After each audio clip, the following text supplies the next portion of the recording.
Hey, it's futurist Jim Carroll from the virtual broadcast studio. I've been running this series called Ask a Futurist, and I'm going to take on another question on Thursday or Friday this week. But a question that came in a couple of weeks ago, and I did a video around it, was what's up with globalization? What's going to happen with globalization? And in that video, I talked about some of the trends that I saw changing our world going forward. And it's kind of fascinating to watch these trends unfold in real time right now, today, with three observations that I saw this morning while having my morning coffee.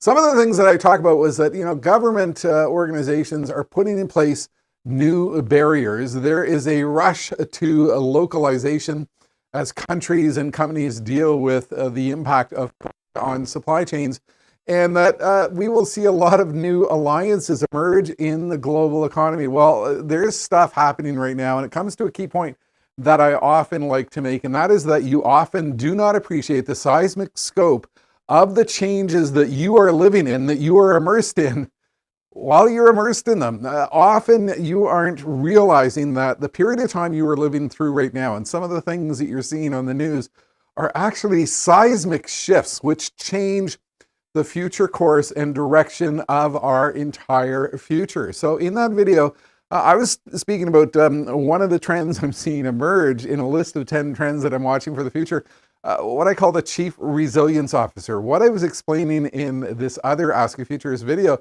was I think we are going to see the emergence of individuals in organizations, for lack of a better word, whose entire focus is resilience, is managing the fact that globalization is breaking down, supply chains are broken everywhere, that we've got to do everything we can to make sure that we can get the right product at the right time for the right purpose, because all of the assumptions that we had previously are gone. Now, what we are watching unfold today, three fascinating, somewhat unrelated but related trends. Number one, the EU ban, which is emerging in real time on the news right now, on the shipment of vaccines from the EU to the rest of the world. Now, we don't know how this is going to unfold, and certainly here in Canada, this could have a dramatic impact, but this is significant because this is a part of what I've talked about previously with globalization. We are now witnessing what we might call vaccine wars, and this is going to break trade relationships. It's going to destroy trust. It's going to cause a lot of companies to sit back and reevaluate what they are doing in the context of their global supply chains.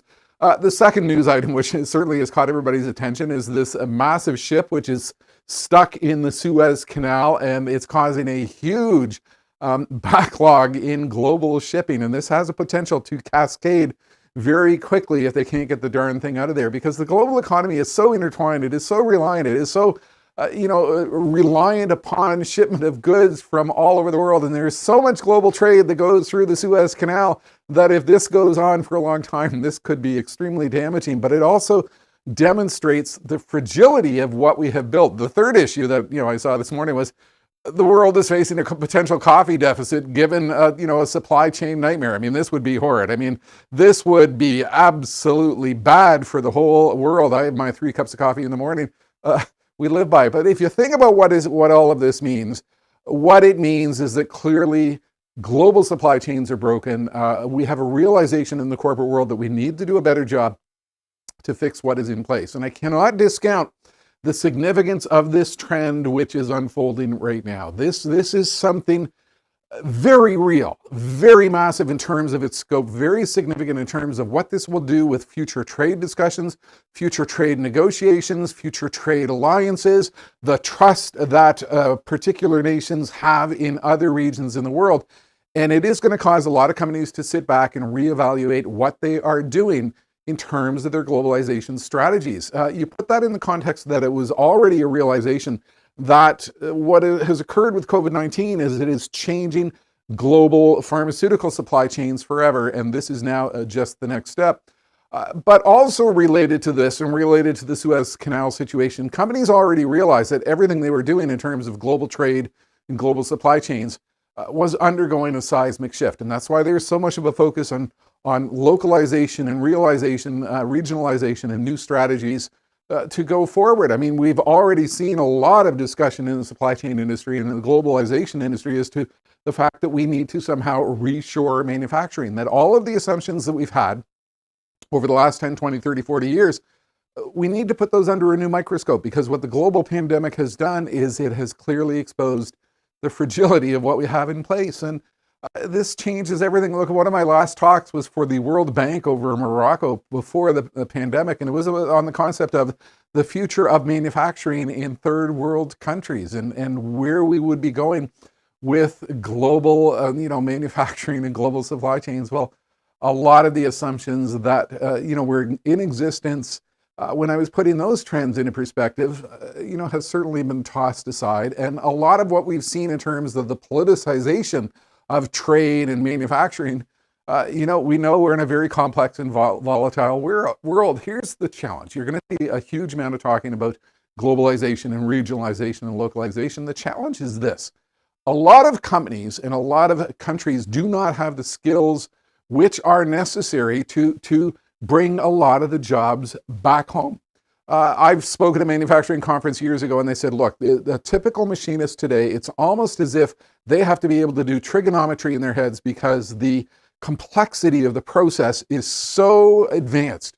The skills that are involved are so advanced. What we need to do to operate the machinery today, we don't have those skills, and we haven't put in place the training programs to advance and accelerate those skills. So we've clearly got a mismatch between the skills required, the skills we have. So as we get these massive twists and turns in the global economy, we're living through that right now. A lot of unfolding real-time trends that have long-term implications with no easy solutions. And you need to think about this, because this is one of those trends that we're going to wake up in 2025 or 2030 and go, wow, that's where it all started. That's when a seismic shift was underway, and I was living through it, and I remember those headlines, and I truly didn't appreciate the significance and the scope of what was occurring at the time. The Wall Street Journal captured this a couple of weeks ago when they said that when the global economy finally gets beyond the pandemic, expect it to be less globalized than before.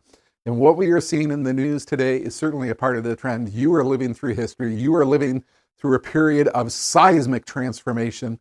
And sometimes you don't have the opportunity to think about what it really means.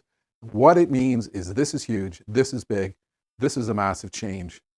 Globalization is changing forever, and you're watching it happen right now in real time. What I want to do is I want to leave you with two clips, because I've been alerting a lot of my clients to the scope of the trends which are underway right now.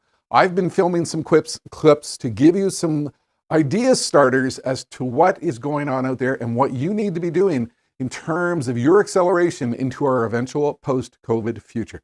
That's it for now. Futurist Jim Carroll from the Virtual Broadcast Studio. Watch these clips.